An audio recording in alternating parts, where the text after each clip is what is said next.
सिद्धानं बुद्धानं पारगयानं परम परगयानं लोकमोहगयानं नमो सया सव सिद्धानं। इको भी नमुकारो जिनवर वस्त्र हस्त बद्ध मानस संसार सागर हो तारे नरम्ब नारिम्ब। अहो अहो श्री सद्गुरु करुणा सिंधु अपार आपा मर पर प्रभु करो अहो अहो उपकार। अनंत शुद्धात्माओं को नमस्कार। शुद्धात्मा स्वरूप प्राप्ति का लक्ष्य जिनका बन चुका प्रयत्नशील उन सभी साधकों को नमन नमन नमन। प्रभु परमात्मा देवादिदेव भगवान महावीर स्वामी के शासन में राजस्थान की धरती कोटा शहर दानबाड़ी दादाबाड़ी परिसर में आप हम सब सम्मिलित हैं अपने ही चेतन चिदानंद को जागृत करने के लिए। आपको हमको सबको ये शब्द रोज सुनने को मिलते हैं। रोज महापुरुषों के उदाहरण हम सुनते हैं, रोज अपने जीवन में परिवर्तन को देखते हैं। सब कुछ जीवन में परिवर्तनशील है, ये सच्चाई सब जानते हैं, क्योंकि सच्चाई को नकार नहीं सकता। अपना ही जीवन देख लें, अपने ही जीवन की परिस्थितियों को देख लें, अपने अतीत के समय को देख लें, वर्तमान की व्यवस्था को देख लें और अपने ही सामने जो नदी किनारे हैं और जिनका शारीरिक स्तर दुर्बल है, निर्बल है, सहयोग चाहिए, हाथ पकड़ने वाला चाहिए, लकड़ी चाहिए, चलाने वाला चाहिए, ये शरीर का परिवर्तन आप हम सब आंखों से देखते हैं। शरीर का भी परिवर्तन है, पुण्य का भी परिवर्तन है, पाप का भी परिवर्तन है, भाग्य का भी परिवर्तन है और विचारों का भी परिवर्तन है। सारा परिवर्तनशील संसार है। आज आप हम जिस जगह पे बैठे हैं, लगभग 400 वर्ष पहले इस धरती के मालिक कौन थे? लगभग 400 वर्ष पहले इस धरती के मालिक कौन थे? और जो मालिक थे, जो उस समय समाज के लिए, परिवार के लिए, देश के लिए, जाति के लिए, धर्म स्थानों के लिए, साधु व्यवस्था के लिए, सबके लिए कितने उपयोगी थे। आज ये जमीन जो की त्यों है, जमीन की उपयोगिता भी है, जमीन की मालिकी भी है, पर मालिक जो अपने आप को मानते थे 400 वर्ष पहले, आज वो कहाँ हैं? आज वो कहाँ हैं? आज उनकी व्यवस्था क्या है? आज उनकी अवस्था क्या है? वो किसके मालिक हैं? किसकी क्या व्यवस्था है? कोई नहीं जान सकता। समय बदलता है, पुण्य बदलता है, पाप बदलता है और बदलते हुए जीवन में हम अच्छे समय का अभिमान किए बिना नहीं रहते हैं। सुंदरता का अभिमान, संपन्नता का अभिमान, अधिकार का, उम्र का, बीच की उम्र व्यक्ति को बहुत ज़्यादा मनमोहन लगती है। अपनी आकृति, अपनी व्यवस्था सब देख के व्यक्ति अपने आप को मन ही मन और बाह्य जगत में पुण्य के उदय का अधिकतर व्यक्ति अभिमान करता है। पुण्य के उदय का अधिकतर व्यक्ति संग्रह में रुचि रखता है। अधिकतर व्यक्ति पुण्य के उदय में प्रदर्शन में रुचि रखता है। ज़्यादा में ज़्यादा व्यक्ति भाग्य की तस्वीर को फैलाना चाहता है, बताना चाहता है, दिखाना चाहता है। पुण्य के उदय का उपयोग आत्महित में, परोपकार में, दूसरों की जरूरत में, परमात्मा के स्मरण में, पुण्य के उदय का उपयोग 24 घंटे में 3-4 घंटे भी करने वाले कम हैं। और बहुत सी बार तो ऐसा भी होता है कि पुण्य के उदय में अभिमान ज़्यादा आ जाता है, व्यक्ति कला प्रेमी बन जाता है, हिंसा में अधिक रुचि रखता है, खाने पीने के पकवानों में उसका मोह शौक का ज़्यादा मन होता है। आपने सुना है राजा श्रेणिक भगवान के भक्त तो बाद में बने, उससे पहले अपनी कला की निपुणता, अपनी कला की प्रसन्नता और कला का अभिमान कितना ज़्यादा था, और उस कला में प्रवृत्ति में उनकी रुचि हिंसा में कितनी थी और रुचि भी कैसी थी। आपने कितनी बार व्याख्यान में सुना होगा। अपने बाण से पहले राजा महाराजा ज़्यादातर शिकार के शौकीन होते थे। शिकार के शौकीन होने वाले दूसरे की जिंदगी से खेलते हैं, दूसरों की जिंदगी समाप्त करते हैं, दूसरों की जिंदगी का नामो निशान नहीं रहता, ऐसी स्थिति बदल जाती है। श्रेणिक महाराजा अपने आप को कला प्रेमी, और कला प्रेमी भी कैसे कला प्रेमी कि एक बाण चलाऊं, एक निशाना मेरा दूसरे की जिंदगी समाप्त कर दे, और जिंदगी समाप्त कर दे उसकी उनको चिंता नहीं, पर अपनी कला के प्रदर्शन में, कला की प्रसन्नता कि मेरा बाण सही लगता है। एक बाण से श्रेणिक महाराजा ने जंगल में शिकार खेलने गए और वहाँ पे एक हिरण को अपना निशाना बनाया, और एक निशाना बनाया और निशाना बना के जैसे ही बाण छोड़ा, गर्भवती हिरण का जीवन समाप्त हो गया। और एक बार के प्रयोग से मैंने एक साथ 2 जीवों की हत्या करी। हत्या करके अपनी कला की प्रसन्नता में तड़पने वाले जीव, मरने वाले जीव, गर्भवती हिरण, उसके हाल बेहाल है, पर उसके हाल बेहाल में उनकी रुचि नहीं है। उनकी रुचि क्या है? मैंने अपनी कला की निपुणता की प्रसन्नता। जैसे भगवान महावीर का जीव सत्ता का मद, संपत्ति का मद, धन का मद, धरती का मद, रंग रूप का मद, ये व्यक्ति को ऊपर कम उठाता है, नीचे ज्यादा गिराता है। अपन ने बहुत बार सुन लिया, कितनी सी गलती थी, गलती कितनी कम थी। एक गायन कला मंडली आती है और गायन कला मंडली को गायन की इजाजत देते हैं त्रिपृष्ठ वासुदेव। कितना वैभव, कितनी ऊंचाई, पुण्य का शिखर बेमिसाल। और उस समय गायक मंडली को गायन का आदेश देते हैं और गाना चालू होता है, और गाना चालू होता है, गाने में मन लग जाता है, मन लगते ही नींद आने लगती है, और नींद आने लगती है वैसे ही अपने अंगरक्षक को क्या कहते हैं कि जैसे ही मेरी आंख लगे वैसे ही गायन बंद हो जाने चाहिए। गायन बंद हो जाने चाहिए। आज्ञा देने वाले में भी आज्ञा देने का अभिमान कितना होता है। पुण्य का उदय जिसका जितना ज्यादा होता है, वो व्यक्ति उस जिंदगी में उस समय को, उस पुण्य के उदय को अपनी इच्छा शक्ति का अधिक उपयोग करने में उसका उपयोग करता है।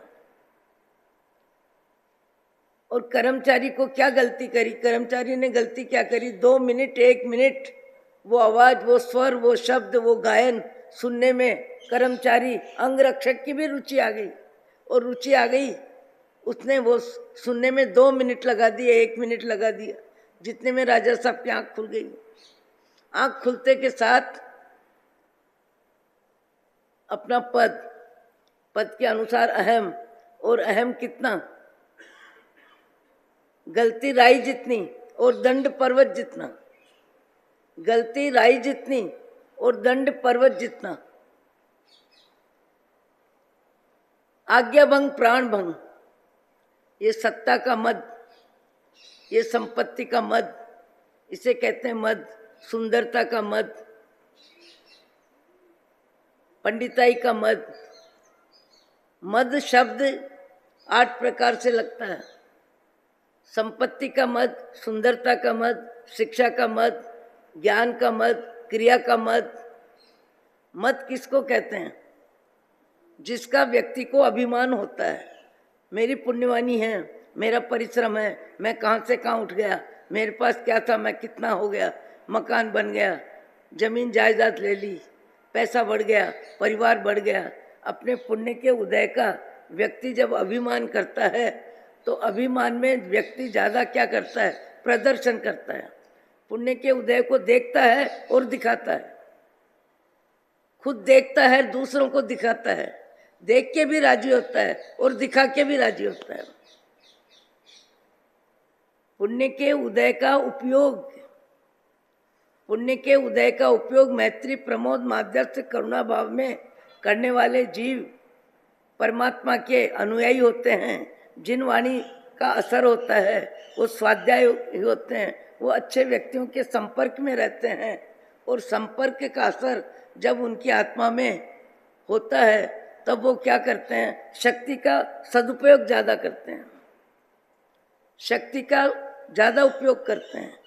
और अन्यथा शक्ति का उपयोग व्यक्ति ज़्यादा प्रदर्शन में करता है, अपनी इच्छा पूर्ति में करता है, अपनी सुंदरता को बढ़ाने में करता है, अपना मकान बड़ा बनाता है। वो ज़्यादा में ज़्यादा अपने पुण्य कर्म के उदय की फिल्म दिखाने में रुचि रखता है। कभी कभी एक वाक्य सामान्य व्यक्ति का भी विशेष व्यक्ति को प्रभावित करता है। एक बार का निमित्त है, मंदिर है, मंदिर में एक श्रावक है और श्रावक बहुत विद्वान भी है, प्रतिष्ठित भी है, समाज में इज्जत है, परिवार में नाम है और उनके नाम के साथ केवल उनके गांव का नाम जयपुर इतना करो तो चिट्ठी भी आ जाती है। और व्यक्ति का कई दृष्टिकोण से बहुत अच्छा जीवन है। बहुत अच्छा जीवन होने के बाद भी व्यक्ति को कहीं न कहीं अपने अच्छे कार्य करने का भाव जगत में अभिमान किसी न किसी रूप में रहता ही है, अभिमान रहता ही है। अभिमान छोड़ने की बात कितनी बार करें, पर अभिमान हमको अपने अंकुश में रखता है। अभिमान हमारी प्रवृत्ति को बदलता है, अभिमान रोक टोक करता है, अभिमान व्यक्ति को ऊपर भी उठाता है और अभिमान व्यक्ति को नीचे भी गिराता है। अभिमान व्यक्ति को ऊपर भी उठाता है, अभिमान व्यक्ति को नीचे भी गिराता है। वो व्यक्ति मंदिर में नवपत जी का चित्र बनवाया, वो चित्र बड़ा कलाकार अच्छा बना था, अच्छे कला थी। मुझे बता रहे थे, महाराज जी मैंने पट बनवाया, कितना अच्छा बना है, कितना कला है, कितना इसका पाषाण अच्छा है, कितना अच्छा है, मैंने बनवाया। उनकी पत्नी पढ़ी लिखी तो नहीं थी। पुराने ज़माने में तो विवाह शादी माँ बाप कर देते थे, आज का समय अलग है। उस समय तो माँ बाप ने जिसके साथ जिसका निर्णय कर दिया हो जाता था, पर बिना पढ़ी लिखी भी कहीं न कहीं उनमें भी समझ थी। हजारों व्यक्तियों में जिस व्यक्ति की पहचान है, 500, 200, 400 व्यक्ति जिनके व्यापार से संबंधित हीरा, माणक, मोती, जवाहरात की परीक्षा के लिए, खरीदने के लिए, बिक्री के लिए जिस व्यक्ति का बार बार संपर्क करते हैं व्यक्ति, इतना अच्छा व्यक्ति है, पर उसके बाद भी जब वो बोल रहे हैं मैंने बनवाया, उनकी पत्नी पास में ही खड़ी थी, करीब 65 वर्ष की उम्र होगी और पतिदेव भी 70 वर्ष के आसपास के होंगे, या वो 60 के होगी, वो 65 के होंगे, इतना ही फर्क था। इतनी जबरदस्त शिक्षा का वाक्य बोला उन्होंने। महाराज इन सेठ जी को कहो, इतने पढ़े लिखे हैं, इतने समझदार हैं, इतने अच्छे कार्य करता है, पर इनको ये बताओ, ये आपको पट बता रहे हैं, पट की सुंदरता, कला बता रहे हैं, बार बार मैंने बनवाया। वो माँ साहब कहती हैं सेठ जी को कहो मैं काई करे छे। एक वृद्ध महिला एक ज्ञान की बात ऐसे व्यक्ति को बोलती है जो स्वयं अपने आप में कई दृष्टि से ज्ञानी है, कई दृष्टि से विद्वान है, समाज में मान्य है, पर ऐसा पत्थर फेंका उस औरत ने, अपनी पत्नी थी, कोई और नहीं था। इन सेठ जी को बोलो कि और तो सब बहुत अच्छे गुण हैं, पर ये मैं काई करे छे। क्या शब्द बोला? हर व्यक्ति मैं को कभी गौण नहीं करता है। अपनी सुंदरता को, अपनी शिक्षा को, अपनी संपत्ति को, अपने नाम को, अपने दाम को कहीं न कहीं महत्वपूर्ण मानता है। उसकी उपयोगिता का अभिमान होता है, उपयोगिता का गर्व होता है। और उपयोगिता कभी कभी तो कैसी होती है, श्रेणिक महाराजा ने हिंसा में अपनी कला का जितना ज्यादा अहम किया, कला का अहम, हिंसा, गर्भवती हिरण, दो की मृत्यु एक साथ होती है। और उस समय जो उनकी चित्त की प्रसन्नता है, कला की खुशी में नरक का बंद होता है, नरक का बंद होता है। नरक का समय कितना, नरक में यातना कितनी, नरक में मात्र प्रतिकूलता ही प्रतिकूलता है। पर अति तीव्रता में जो व्यक्ति जैसे भाव करता है, उसको लंबे काल तक उस तीव्रता का भुगतान करना पड़ता है। भावों की तीव्रता, भाव में मंदता, भाव में मध्यस्थता। भाव जगत ही हमारा जगत है और भाव जगत को ही हमको जांचना है और भाव जगत को ही ठीक करना है। आए दिन हमारा व्याख्यान का एक ही लक्ष्य है, एक ही आशय है, एक ही दृष्टिकोण है कि हम हमारे जीवन में सम्यक ज्ञान प्राप्त करें, सही ज्ञान प्राप्त करें। जो कुछ भी है, जितना है, जैसा है, कुछ समय से है, कुछ समय के लिए है, सब परिवर्तनशील है। आपका हमारा जीवन ही देख लो, बचपन में क्या परिस्थिति थी, युवावस्था में क्या थी। आदमी अधिकतर है उसमें आसक्त रहता है और हो उसकी अभिलाषा रहती है। और अभिलाषा में भी, संभावना में ज़्यादा व्यक्ति कर्म बंधन मोह में करता है। ज़्यादा में ज़्यादा कर्म बंधन बातचीत में भी करता है, चलते फिरते भी करता है, बिना खाए बिना भोगे भी कर्म बंधन करता है। जब तक सम्यक ज्ञान नहीं आता है, वहाँ तक व्यक्ति उचित सोचना, उचित बोलना, उचित आचरण की उसकी मर्यादा बुद्धि में रहती है, समझ में रहती है, बोलचाल में रहती है। पर समझदार व्यक्ति, ज्ञानी व्यक्ति वो है जो उचित अच्छे आचरण में अपनी ज्ञान शक्ति का जीवन शैली में उपयोग करता है, बोलने में उपयोग रखता है, खाने में उपयोग रखता है, चलने में उपयोग रखता है। ऐसा सम्यक ज्ञान इस मनुष्य भाव में यदि प्राप्त हो जाता है, यदि सत्संग स्वाध्याय का लाभ मिल जाता है और हम हमारे भीतर में झांकते हैं, अपने को समझने की कोशिश करते हैं और अपने भाव जगत को बदलने में ही अपनी विचार शक्ति का उपयोग करते हैं। जीवाराम क्या कर रहे हो, क्या कर रहे हो? जीवाराम अपने आप से बात करें, कैसे भाव आ रहे हैं, हल्के भाव आ रहे हैं, अच्छे भाव आ रहे हैं, मोह के भाव आ रहे हैं, आसक्ति के भाव आ रहे हैं, अहंकार के भाव आ रहे हैं, तुमको किस समय कैसे भाव आ रहे हैं। और इन भावों का बंध, इन भावों का बंध फिर नए जगत से तुम्हारा संबंध करेगा, नए जगत से तुम्हारा संबंध करेगा। और यदि पाप का प्रमाण बढ़ गया, पाप का प्रमाण बढ़ गया, तो तुम्हारा शरीर बदलेगा, परिवार बदलेगा, स्थान बदलेगा, रहन सहन बदलेगा, खान पान बदलेगा, सब कुछ बदल जाता है। कब बदल जाता है? जब जीव शरीर बदलता है, शरीर बदलता है, बदलते के साथ सब कुछ बदल जाता है। पुण्य प्रबल हो तो देवगति मिल जाती है, और पुण्य की जगह पाप का प्रमाण ज्यादा हो तो पशु गति मिल जाती है, और सारी परिस्थिति बदल जाती है। परिस्थितियां कितनी बदलती है, कैसे बदलती है। किसी समय अपनी चाल रफ्तार से थी, अपने ही जीवन का अनुभव है कि 15 वर्ष में दीक्षा ली और दीक्षा के बाद करीब 1.5 लाख किलोमीटर इन पाँव से धरती मापी और धरती मापने में पाँव की चाल, स्फूर्ति, अपने आप में शरीर की स्वतंत्रता, शरीर की उपयोगिता, उसमें कहीं पराधीनता नहीं। और देखते देखते उम्र बदली, शरीर बदला, शरीर की क्षमता बदली और शरीर की क्षमता बदली तो आज चलने में लकड़ी का सहारा चाहिए। आज लकड़ी में और कोई सहारा चाहिए, किसको चाहिए? आत्मा को ज्ञान है, व्यवस्था किसकी है? शरीर की। ये शरीर परिवर्तनशील है और परिवर्तन स्वीकार करना ही पड़ता है। और कई जीव शरीर के परिवर्तन को गौण करते हैं और अपनी अध्यात्म रुचि, सत्संग की रुचि, त्याग तप की रुचि, उस रुचि को मुख्यता देते हैं।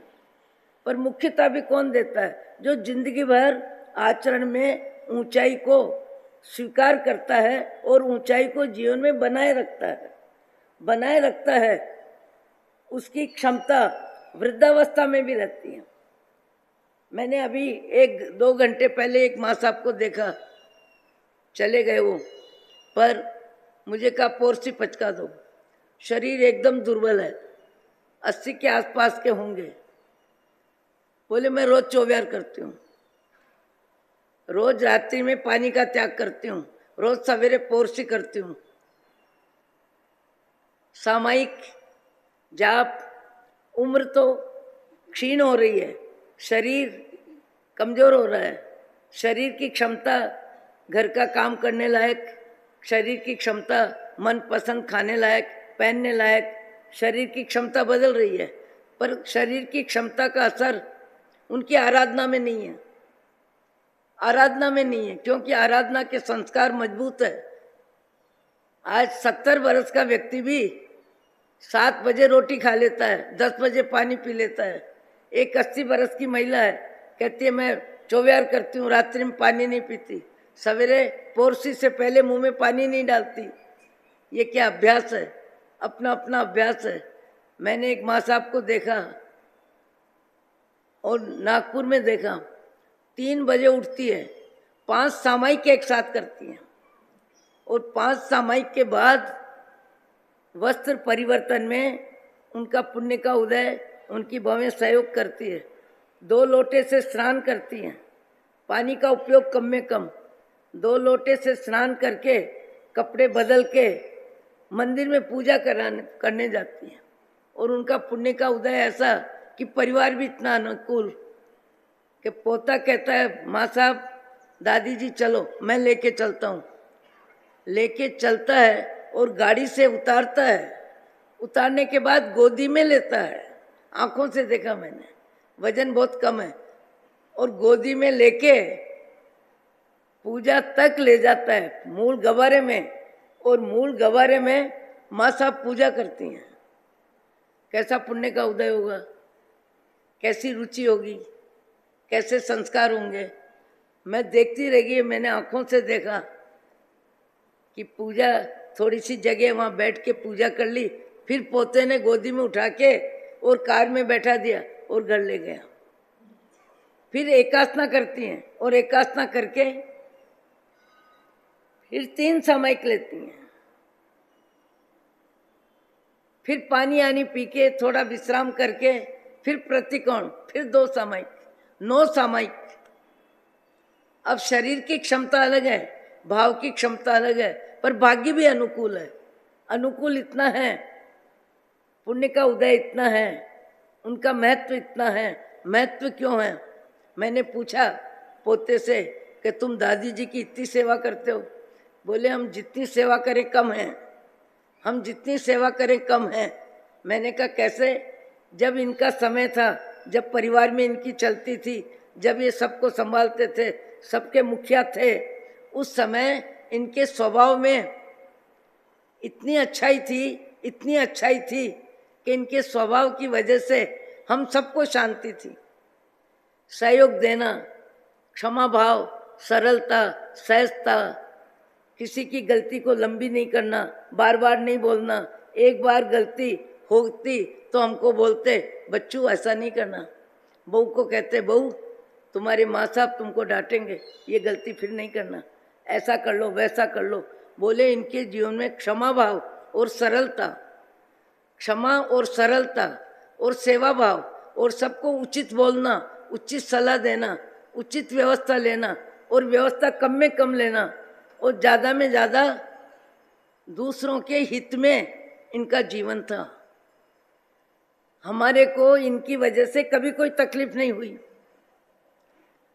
हम कभी भी किसी को तकलीफ दे देते हैं, शब्दों से दे देते हैं, व्यवहार से दे देते हैं, खाने पीने की व्यवस्था में दे देते हैं। एक बच्चा है, माँ बोल रही है पढ़ ले, पढ़ने के लिए बैठ, उसको बैठना चाहिए, ठीक है, वो नहीं बैठ रहा है और माँ को क्रोध आता है, 2 थप्पड़ लगा देती है। आजकल तो एक एक बच्चे कम है मारने की प्रवृत्ति, पहले तो बहुत थी। 2 थप्पड़ लगा देती है, तो 2 थप्पड़ लगाने लायक उसकी गलती क्या है? 2 थप्पड़ लगाने लायक गलती नहीं है। गलती तो इतनी है कहना नहीं माना, पर इतना क्रोध, मैंने कहा तुमने नहीं सुना। देखो ये कबूतर फिर आ रहा है, मैंने कहा तुमने नहीं सुना, ये मैंने कहा तुमने नहीं सुना, ये मान कषाय। मैंने कहा तुमने ये चीज नहीं बनाई, मान कषाय। मेरा कहा नहीं किया, ये मान कषाय। पुण्य के उदय में मान कषाय ज्यादा व्यक्ति को हावी हो जाता है। पुण्य के उदय में मान कषाय हावी हो जाता है, मान कषाय बढ़ जाता है और मान कषाय जितना ज्यादा बढ़ता है आने वाले भव में उसको अपमान की व्यवस्था में जाना ही पड़ता है। सम्मान की भूख अपमान की व्यवस्था जमाती है। हमको मान कषाय बहुत मीठा लगता है, अरे तुम बहुत सुंदर लगते हो, सुनने वाले को आनंद आ जाता है। तुम्हारे पे कपड़े बहुत सुशोभित होते हैं, अरे तुम्हारी आकृति बहुत अच्छी है, तुम्हारी कार्य क्षमता अच्छी है, तुम तो घर में ईद के चांद की तरह दिखते हो। ऐसे अच्छे शब्द, पुण्य के उदय की फिल्म के शब्द सुनने वाले को भीतर ही भीतर मान कषाय प्रसन्नता देता है। और अपमान क्या करता है? मान कषाय श्रेणिक महाराजा को एक बार के बाण से 2 जीव को मारा और मारने की प्रसन्नता, और प्रसन्नता कितनी, नरक गति की लंबी आयु का बंध हुआ। मूलड़ो थोड़ो रे भाई ब्याजड़ो घणो। कर्म बंधन का समय उतना नहीं होता जितना कर्म का भुगतान होता है। ये शब्द बहुत अच्छे से ध्यान में लेने चाहिए। कर्म बंधन का समय लंबा नहीं होता, कर्म का भुगतान का समय लंबा होता है। गज सुकुमाल का जीवन आपने हमने सुना है। गज सुकुमाल मोक्ष जाते जाते जिनके सिर पे अंगारे लगाए, किसने लगाए? सोमिल ब्राह्मण ने लगाए। पर पृष्ठभूमि क्या है? पृष्ठभूमि क्या है? एक सेठ की 2 पत्नी थी और पहली पत्नी से संतान नहीं है, और संतान नहीं होने की वजह से पति को प्रोत्साहन देती है कि दूसरी शादी करो, और दूसरी शादी के बाद संतान का योग बेटे के रूप में बन जाता है। वहां तक उसका भाव जगत अलग था, और जैसे ही बच्चा आ गया, 4-6 महीने का हो गया, उसके भाव जगत में, शब्दों में, भाव में, भाषा में सब परिवर्तन होने लग गया। परिवर्तन क्या? संभावना। संभावना, संभावना किसको कहते हैं? भविष्य को लेके व्यक्ति जितने विचार करता है वो उन विचारों में संभावना होती है, सच्चाई नहीं होती है। वो विचार पूरे भी हो सकते हैं, वो विचार अधूरे भी रह सकते हैं, वो विचार बदल भी सकते हैं, और कभी कभी तो अच्छे ऊंचे विचार भी व्यक्ति के फैल हो जाते हैं। अभी जैसे वरोरा में एक दीक्षा हो रही है, बहुत अच्छा युवक है, पालीताना में पीयूष सागर जी आचार्य महाराज के पास दीक्षा हो रही है। उसी परिवार में दीपक भाई नाम के विवाहित व्यक्ति थे, और उसी परिवार में करोड़पति परिवार के वो भी सदस्य थे। उन्होंने उपदान भी किया, सामायिक करते थे, सामायिक करना, फिर स्नात्र पूजा करना, फिर ब्यासना करना, शाम को भी प्रतिकोण करना। उम्र क्या 40 वर्ष की रही होगी, पर सत्संग का असर ज्यादा ही हो गया था। हम लोगों का चातुर्मास था भद्रावती तीर्थ में, और संयम अपने नाम है संयम निधि जी महाराज के साथ बैठ के वो ज्यादा ही स्वाध्याय करते थे, अध्ययन करते थे। ज्यादा में ज्यादा उनकी रुचि संयम लेना, संयम लेना, संयम लेना। पत्नी को भी तैयार कर लिया था संयम लेना, पर संयम लेने का संकल्प होने के बाद भी भद्रावती तीर्थ के ट्रस्टी हमारे जलगांव प्रवेश के समय आने का कार्यक्रम बनाया। उसने कहा मैं भी चलता हूँ, वो भी ट्रस्टियों में ही थे। और जाने के लिए जैसे ही रवाना हुए, बोले सब बड़ी उम्र वाले हैं, कुछ खाने पीने का ले चलूं। हंसी मजाक में ट्रेन में उनको व्यवस्था मिलेगी। थोड़ी देर हो गई, कार बरोड़ा से हिंगन घाट पहुंच गई, और ड्राइवर कह रहा है कि बाबू अपन वर्धा से पहुंचेंगे, वर्धा से पहुंच जाएंगे, अभी यहाँ टाइम नहीं है, गाड़ी रवाना हो रही है। अरे अभी पकड़ लेंगे। दौड़ लगाते हैं, और दौड़ लगा के इतनी दौड़ लगाते हैं कि पकड़ में आखिरी डब्बा आता है, और हाथ पकड़ में डब्बा आ जाता है और हाथ छूट जाता है, और उसी समय उनके प्राण निकल जाते हैं। मुनि बनने की भावना थी, पंच महाव्रत में जीवन जीने की बात थी, पर उनको ऊंचे विचार को जीने का समय नहीं मिला। कई व्यक्तियों को ऊंचे विचार को जीने का समय नहीं मिलता। कई व्यक्तियों को ऊंचे विचार जीने का समय है, शरीर है, स्वस्थता है, धन है, पद है, पैसा है, पर मन की इजाजत नहीं है। मन की इजाजत के बिना 70 वर्ष का व्यक्ति भी 8 बजे रात को 9 बजे भोजन करता है। मन की इजाजत के बिना व्यक्ति सवेरे 6 बजे भी चाय पी लेता है। नौकरसी के पचखान भी नहीं होते हैं। संस्कार अपने अपने हैं, विचार अपने अपने हैं, सोच अपनी अपनी है। कई व्यक्तियों के पास धन खूब होता है, पर धन का उपयोग संग्रह में ही होता है, या मोह की जिंदगी को बढ़ाने में ही होता है, जमीन जायदाद खरीदने में होता है। भाई भी यदि आर्थिक संकट में है, मामा बेटे का भाई है भले वो, चाहे चाचा का लड़का है, और अपने पास अनाप शनाप संपत्ति है, पर उस संपत्ति का आग्रह, उस संपत्ति में ममत्व, उस संपत्ति में संग्रह रुचि, और पैसा परमेश्वर जैसा लगता है व्यक्ति को, तो उसका सदुपयोग नहीं होता। और क्या होता है, संग्रह होता है, और एक क्षण आता है संग्रह रह जाता है, और संग्रह का मालिक शरीर बदल लेता है। समय मिलता है, संपत्ति मिलती है, पर विवेक नहीं मिलता है। विवेक नहीं मिलता है तो संपत्ति और सत्ता उसको विपरीत दिशा में ले जाते हैं।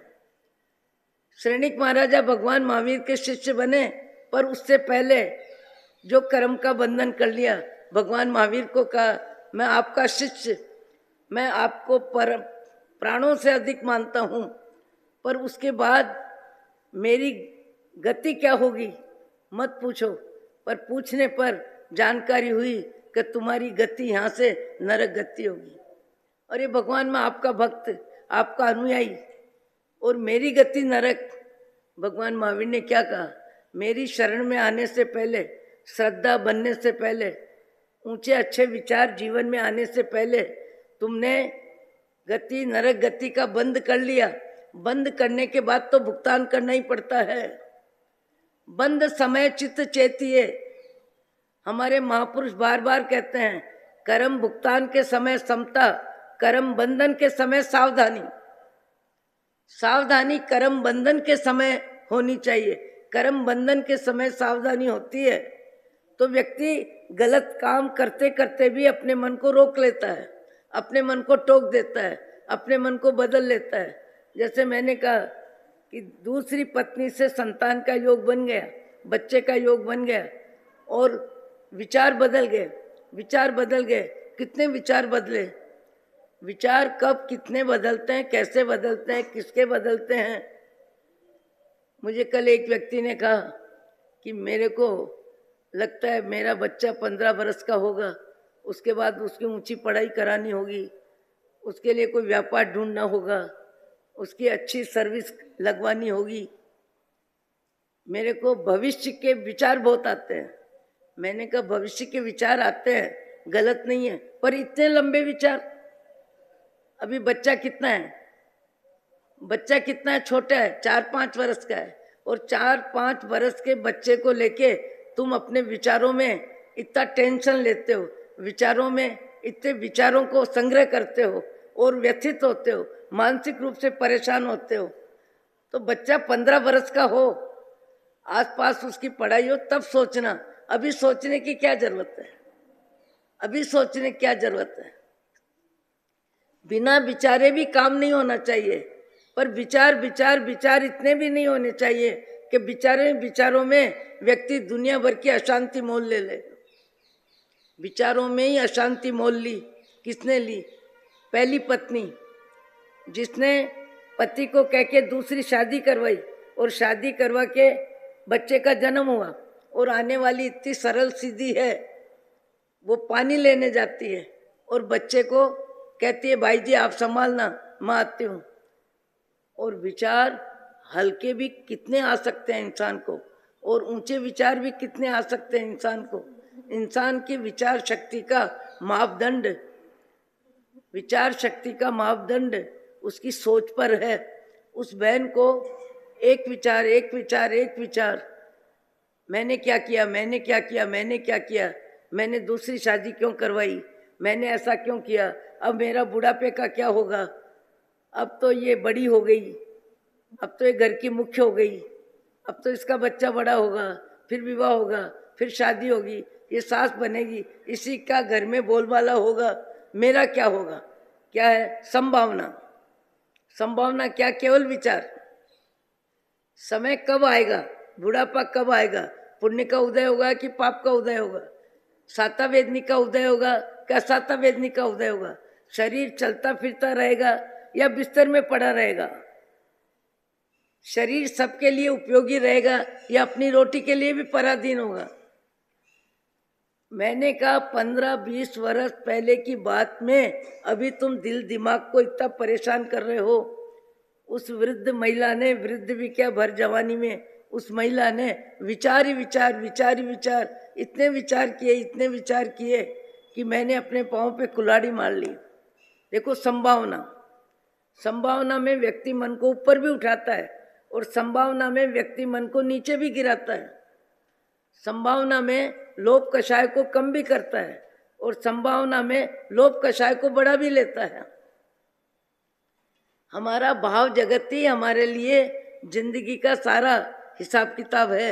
उस बहन ने अपने आप को इतने निकृष्ट विचारों में ले गई, इतने निकृष्ट विचारों में ले गई, इतने हल्के विचारों में ले गई कि उस बच्चे के बारे में ये सोच लिया, कोमल बच्चा, नन्हा बच्चा, छोटा बच्चा, और उस बच्चे के प्रति इतने कठोर विचार आ गए, इतने कठोर विचार, कितने कठोर विचार कि न रहे बांस न बजे बांसुरी। उस इतने नन्हे मुन्ने छोटे बच्चे को रोटी बना रही थी और कढ़ाई मिट्टी की, उसमें रोटी सेक रही थी, एक तरफ सिका हुआ अन्न और एक तरफ कच्चा आटा, और ऐसी स्थिति में न रहे बांस न बजे बांसुरी। केवल संभावना, संभावना, केवल भविष्य का विचार, विचार का कोई अर्थ नहीं, विचार का कोई अनुमान नहीं, पुण्य पाप का उदय क्या होगा। पर उस विचार ही विचार में इतने निकृष्ट विचार आ गए कि उस बच्चे के सिर पे आदि एक तरफ सिकी हुई एक तरफ बिना सिकी रोटी नन्हे मुन्ने बच्चे के सिर पे रख दी। व्यक्ति के विचारों में कितनी कठोरता आ जाती है, व्यक्ति के विचारों में कोमलता भी रहती है, व्यक्ति के विचारों में कठोरता भी आती है। अपने विचारों का विश्लेषण करते रहना चाहिए, अपने विचारों का मापतोल करते रहना चाहिए कि किस निमित्त को लेके मुझे क्या विचार आ रहे हैं, कैसे विचार आ रहे हैं, कितने विचार आ रहे हैं। ये विचार ही मेरा भविष्य जीवन की व्यवस्था देने वाले हैं। मेरे विचार ही मेरा भविष्य बनाते हैं, मेरे विचार ही मेरी गति बदलते हैं, मेरे विचार ही मुझे ऊपर उठाते हैं और मेरे विचार ही मुझे नीचे गिराते हैं। मेरे विचार ही मेरे को रसना वासना में ले जाते हैं और मेरे विचार ही मुझे परमात्मा भक्ति में ले जाते हैं। मेरे विचार ही धन का दान में ले जाते हैं और मेरे विचार ही धन बढ़ाना इतने विचारों में जिंदगी लगा देता है। न खा सकता है, न पहन सकता है, न ले जा सकता है, न दे सकता है। एक रोज ओम शांति हो जाती है, सारा पसारा यहाँ का यहाँ रहता है। आज हम जिस जमीन पे बैठे हैं, जमीन कभी किसी के साथ जाती नहीं, जमीन कभी किसी के साथ गई नहीं। वो महापुण्यवान व्यक्ति होंगे जिनकी जमीन 400 वर्ष पहले जो मालिक थे उनका जीवन तो पूरा हो गया, पर वर्तमान में जैन संघ के पास, दादा गुरु की परंपरा वालों के पास इस जमीन का अधिकार है। देखो समय बदलता है, समय बदलता है। आपका अधिकार भी कब तक, आप भी इसका उपयोग कब तक करोगे? जब तक जीवन है। पर धार्मिक स्थान की जमीन का उपयोग लंबा होता है। अधिकारी बदल जाएगा, जमीन नहीं बदलेगी, उसका उपयोग नहीं बदलेगा, उसका कार्य नहीं बदलेगा, उसका उपयोग लंबा होता है।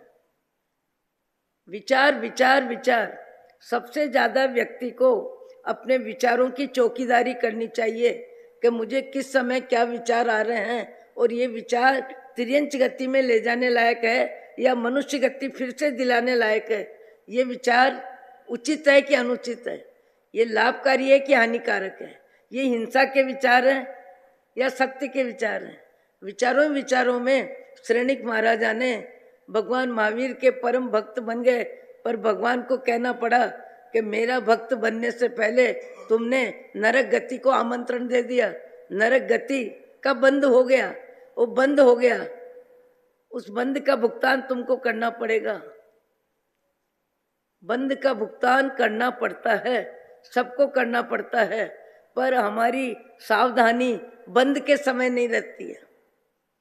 बंद के समय हमारी सावधानी नहीं रहती है।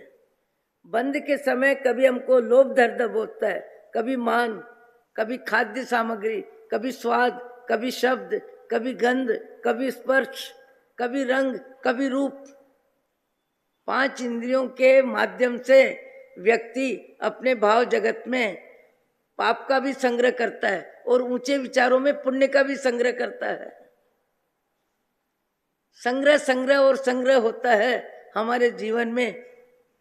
दृढ़ प्रहरी का भी उदाहरण सुना अपन ने। दृढ़ प्रहरी एक सेठ के यहाँ सर्विस करता था और उसका मन सेठ की बेटी के प्रति ज्यादा आसक्त हो गया, चिल्लाती पुत्र, ज्यादा आसक्त हो गया। और आसक्त होने के बाद उसकी स्थिति क्या बनी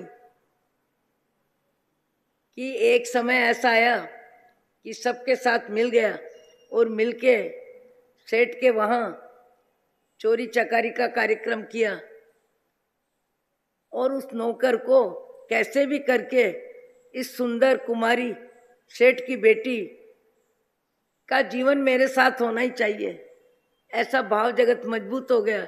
और मजबूत होने के बाद सेठ को जानकारी भी हो गई, सारा रहस्य भी खुल गया।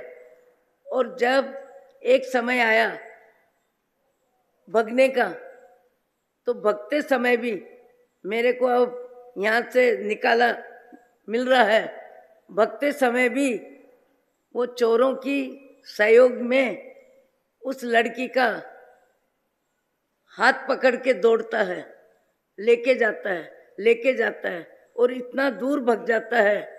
माता पिता भाई बहन सब सोचते हैं अब उसको पकड़ना भारी है, और वो सोचता है कि माता पिता भाई बहन पीछे आएंगे और जरूर मेरी जिंदगी का समापन करेंगे। उससे पहले इतनी आसक्ति उस कुमारी का, उस लड़की का धड़ सिर अलग कर देता है कि अब ये मेरे को नहीं मिलेगी। राग द्वेष में बदलता है और द्वेष में बदल के माँ बाप भाई बहन के हाथ पांव ठंडे हो जाते हैं। अब उसको पकड़ के क्या होगा, जिस चीज के लिए अपन भग रहे थे उसका समापन हो गया। उसके बाद उसका भाव जगत बदलता है, इतना बदलता है, इतना ऊपर उठाता है। उपशम विवेक संवर, 3 शब्द। एक मुनि जंगल में खड़े हैं और उसको देखते हैं, देख के उसके भाव जगत को पहचान जाते हैं कि भले इसने जितना भी हल्का कर्म किया पर इसका भाव जगत बदल सकता है। उपशम विवेक संवर, 3 शब्द बोल के वो जंगल में ध्यानस्थ मुनि लापता हो जाते हैं और वो जो सुषमा का सिर अलग करके धड़ अलग कर दिया, जिंदगी समाप्त कर दी, उसका भाव जगत बदलता है। और इतना बदलता है, ऐसे बदलता है। उपशम यानी क्षमा भाव, क्रोध का त्याग, विवेक आत्मविज्ञान, संवर आत्म साधना, 3 शब्द ने उसके भाव जगत को इतना बदला, इतना बदला, इतना ऊपर उठाया, इतना ऊपर उठाया कि उपशम विवेक संवर करके वो मुनि की जगह ध्यानस्थ खड़ा हो गया।